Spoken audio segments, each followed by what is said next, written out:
Bila shaka wengi wamenukuliwa wakisema kwamba uchungu wa mwana siku zote aujuae ni mzazi. Bila shaka wazazi wa Albert Ojwang wanahisi kana kwamba dunia imepasuka mahali. Wanahisi kana kwamba dunia inawasomea. Wanauliza ni lini mwanao atapata haki.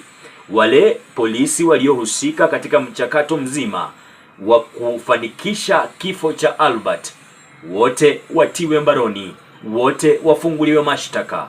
Wanauliza ni lini, ni wapi, nani atakayetokea kuhakikisha ya kwamba haki imepatikana kwa Albert. Ni visa ambavyo vimewakera wengi sana. Ni matukio ambayo yamewakera wengi sana. Maafisa wa polisi kuhusika katika mauaji ya raia ambao wanalipa kodi, raia ambao wanawalipa mshahara wa kuhakikisha ya kwamba wamewekewa ulinzi ili wawe salama. Badala ya kuwekewa ulinzi na kuwa salama, hao polisi ndio wanaotumika kuhakikisha vifo vinafanikishwa kwa manufaa ya wanasiasa au kwa manufaa ya wale wanaohusika katika mchakato huu. Ni jambo linalokera na kukereketa wengi. Bila shaka Albert Ojwang atakumbukwa na wengi, na haswa vijana.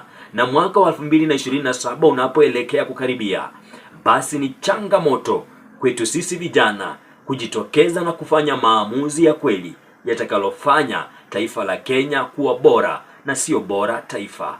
Tukutane tena wakati mwingine. Jina langu ni Jerry K. Siku zote niweke mahala pema moyoni, na ukumbuke ya kwamba tutatimiza ndoto, na Mwenyezi Mungu akikupa asikutishe mwanadamu.